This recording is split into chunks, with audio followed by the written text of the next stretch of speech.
We've spent the last 30 years training ourselves on implicit bias and trying to eradicate it, trying to change our brains, and it just hasn't worked. And it's not that diversity training is bad necessarily, it doesn't have merits, but research tells us that we're going to have to shift our focus away from just changing our minds towards changing our behaviors. And so that's the behavioral approach for diversity. So I'm a huge fan of so many people on the schedule today, and it's incredible that we get to hear from them all at the same time in the same room.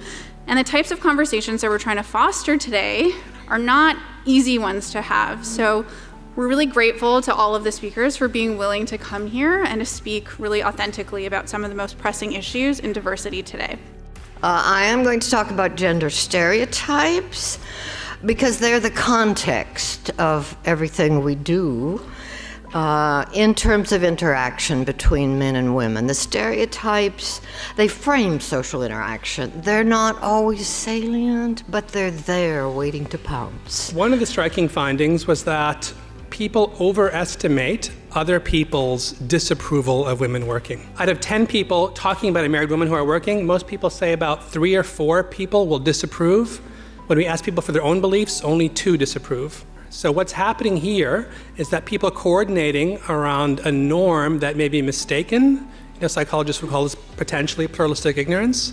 So there may be scope for an intervention that gets people to disclose their private views and make them public so people can begin to change their behavior. A lot of boys, I think, are wanting to be good allies and are wanting to stand up and fight this, but there's so much gender policing that then it gets turned on them if they do speak up. So if they don't do anything that approaches kind of the Brett Kavanaugh-like behavior, they are often getting penalized as well.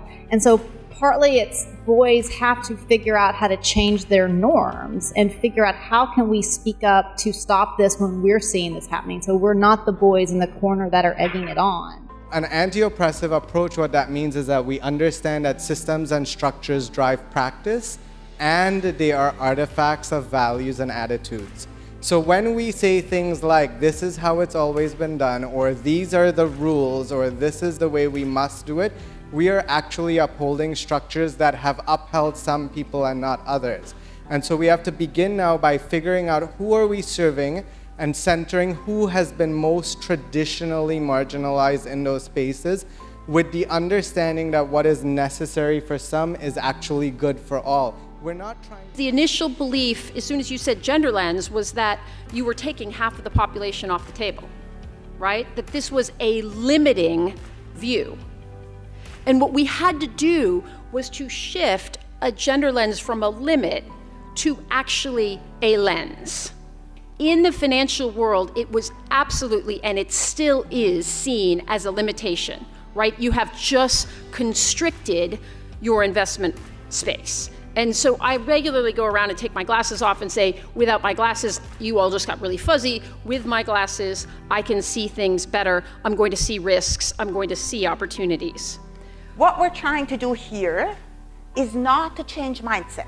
What we're trying to do here is to make it easier for people to get this right by redesigning the world that the people live in. In many hotel rooms that you've probably been in at some point, the room key card does not just serve the purpose of opening and closing doors, but also of turning lights on and off. And as you might imagine, this is so much more effective than anything else these hotels could be doing to help even those of us who care about the environment to in fact turn the light off. It's a little bit of design, a little bit of technology, but that's kind of what I'm thinking about. How can we redesign the world for all of us to get this right? Being outraged is not the same as taking action.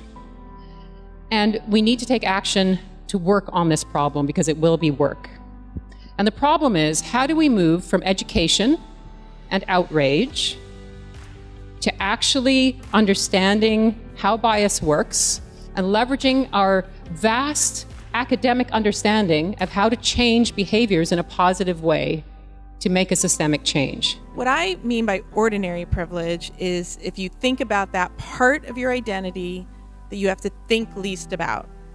That part of my identity where I have tailwinds, that I have to think least about it, is also where I most likely have blind spots. So I think what we can each do is whatever the part of our identity is, and we heard some great examples this morning. It could be that you are a native speaker of the language spoken in your environment. It could be that you are straight in an environment where that is the norm. It could be that you are physically able to do things that someone else might not be able to do. Whatever the part of your identity is that you think least about, those are the places where I most likely can have influence. When you take young men and boys and put them and give them an opportunity to learn how to speak about their own emotions, their own kind of inner workings, their own challenges, they inevitably become a lot better at relating to everyone else in their lives as well, because they know how to hear that from another person too. So, there's a program in Chicago called Being a Man, where these high school students would get together, high school students who are in a very high crime, high gang activity neighborhood, and they would get together and have conversations about what life is like where they live and the challenges they experience. And a lot of their comments in reiterating why the program was successful from these boys who were participating was to say, we didn't realize how badly we talked about women before this. And I think that's because they didn't realize how bad they were also talking about themselves and everybody else too. When you have privilege and that gets sort of challenged, equality looks like discrimination, right? From that perspective. And so I think we need to sort of, again, open up this discussion with men about what it means to perhaps give up some of the pleasure of that privilege, right? What does it mean to give up laughing with your buddies at women or weaker men?